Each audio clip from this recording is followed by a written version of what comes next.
Assalamualaikum. My name is Muzaffar Bashir Khan. Today the topic under discussion is mechanism of heat transfer. It's very important topic of thermodynamics. इसमें हम discuss करेंगे कि heat transfer के लिए कौन कौन से मेथड्स यूज़ होते हैं. Naturally heat transfer from higher temperature hot body to lower temperature mean cold body. Hot body को हम सिस्टम भी कह सकते हैं और कोल्ड बॉडी को हम सराउंडिंग भी कह सकते हैं. तो सिस्टम से सराउंडिंग की तरफ हीट फ्लो करती है या हीट फ्लो करती है हमेशा from higher temperature to lower temperature naturally. There are following three mechanism and methods for heat transfer from a system to surrounding. First one is here convection, second one is here conduction, and third method for heat transfer is radiation. Convection, mechanism in which heat is transferred from hot body to cold body through medium or fluid is called convection. When this fluid may be air or water or any other fluid. When fluid is in contact with hot body, then temperature of the fluid increases and fluid expand and rises up. The cooler fluid from the surrounding falls to take the place of rising warmer fluid and heat circulation take place.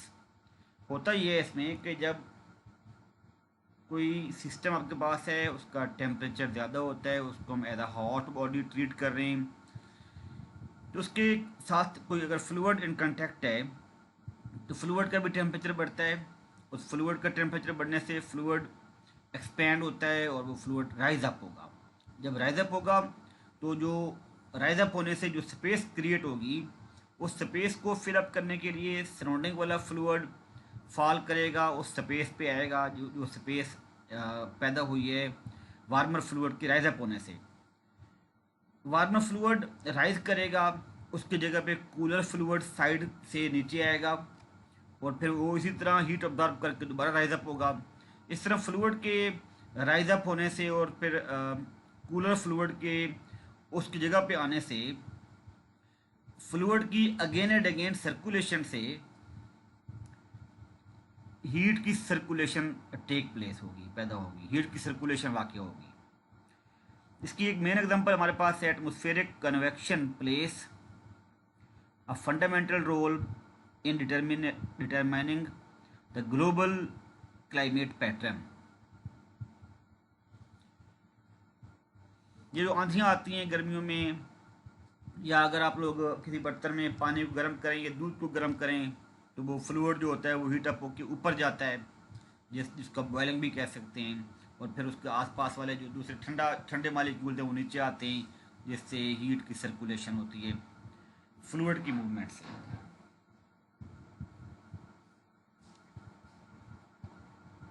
दूसरा method है conduction.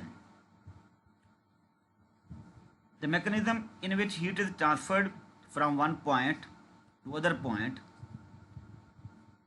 of a conducting material due to the collision of molecules of the same material is called conduction.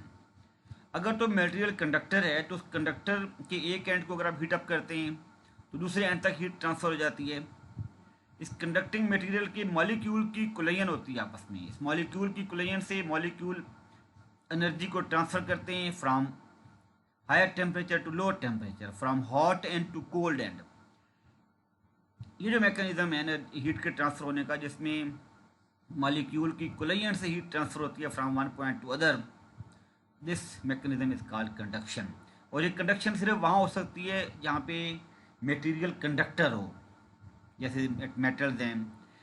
इसमें होता ये कि at high temperature point molecules, जो hot point है जिसका temperature ज़्यादा है वहाँ पे मॉलिक्यूल की एनर्जी हाई होगी. Molecules have high kinetic energy and at low temperature and molecules have lower kinetic energy.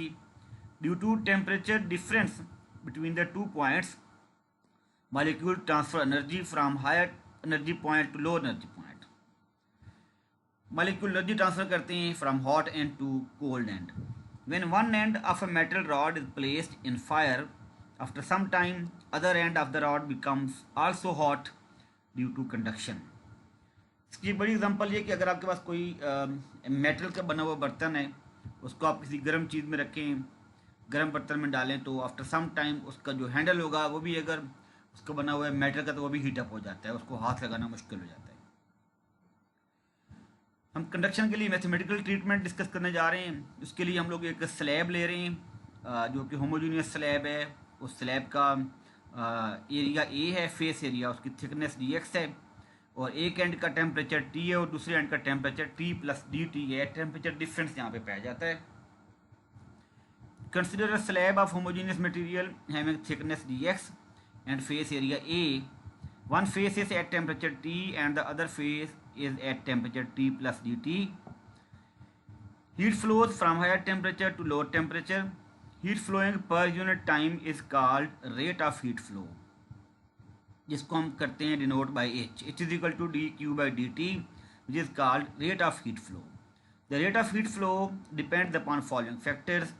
Number 1, अगर एरिया ऑफ द फेस ज़्यादा है तो हीट फ्लो ज़्यादा होगी, H is directly proportional to A.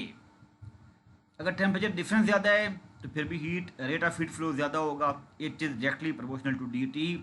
H यहाँ पे rate of heat flow है, which is equal to dq/dt, and this d capital T is here temperature difference between the two faces of the slab.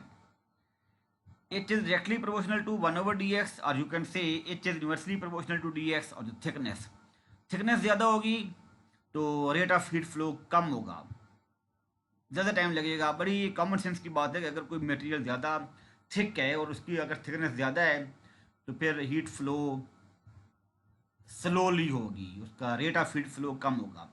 अगर आप इन तीनों factor को combine कर दें तो आप यहाँ लिख सकते हैं H is directly proportional to A dt/dx।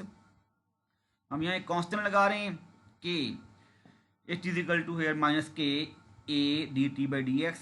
Minus sign shows that heat flows towards decreasing dt/dx.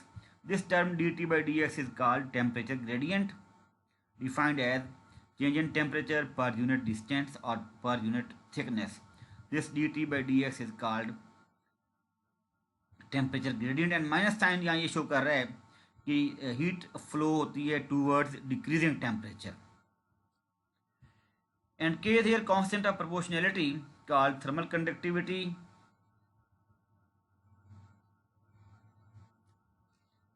which is defined as a rate of heat flow through unit area of material having unit thickness and unit temperature difference between the faces.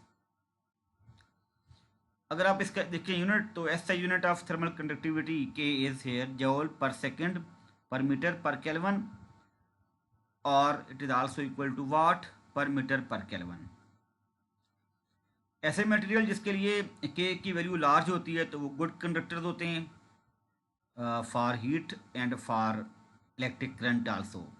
Materials having large value of thermal conductivity K are good heat conductors as well as good electrical conductors. All metals are good conductors of heat and good conductors for electric current.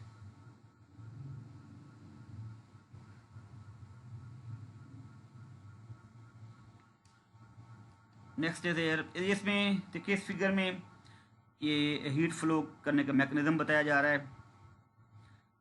ये कोई conductor है, इस तरफ high temperature है left side पे और right side पे low temperature है. ये कोल्ड एंड है, वो उनके दरमियान जो हीट फ्लो कर रही है वो from higher temperature to low temperature flow कर रही है. इसका area of cross section, area of the face वो A है, और ये ऐसे मटेरियल जिसकी थर्मल कंडक्टिविटी K है. अगर थर्मल कंडक्टिविटी ज़्यादा होगी तो हीट फ्लो का रेट ज़्यादा होगा. अगर थर्मल कंडक्टिविटी की वैल्यू कम है तो रेट ऑफ हीट फ्लो कम होगा. ऐसे मटेरियल जिसकी थर्मल कंडक्टिविटी कम होती है उनको हम पुअर कंडक्टर कहते हैं, और ऐसे मटेरियल जिनकी थर्मल कंडक्टिविटी की वैल्यू लार्ज होगी उसको हम गुड कंडक्टर्स कहते हैं. All metals are examples of the good conductors. No it's here radiation last mechanism of heat flow. Mechanism of heat flow of energy transfer or heat flow from hot body to cold body without using any material medium is called radiation. इसमें हम लोग कोई material medium use नहीं कर रहे होते, electromagnetic waves use होती हैं। Electromagnetic waves are use to transfer heat from any hot body to surrounding और cold body in radiation method. इसकी मेजर एग्जांपल आपके पास मेन एग्जांपल है heat energy from the sun reaches the earth through electromagnetic waves by radiation method.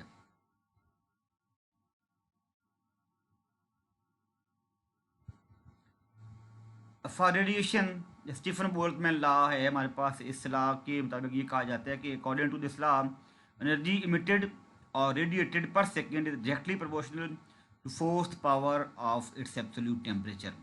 आपका कोई hot body है, उसका जितना आप टेम्परेचर बढ़ाते जाएंगे तो जो एनर्जी रेडिएशन होगी वो ज़्यादा होगी, एनर्जी इमिट जो होगी उतनी ज़्यादा होगी। Energy radiation is directly proportional to the fourth power of absolute temperature. Energy radiated by a hot body depends upon absolute temperature of the body and also depends upon the shape and nature of the material. Nature change करते जाएंगे, अगर अच्छा कोई material है, कोई material to material depend करती है radiation की वैल्यू, और साथ उसकी शेप पे कि शेप कैसी है, कैविटी शेप है, प्लेन शेप है, कैसी शेप है, ये फैक्टर इस पर डिपेंड करती है रेडिएशन। ये आपके पास मेथड हैं जिनके ज़रिए से हीट ट्रांसफ़र होती है from any hot body to cold body. Thank you very much for watching.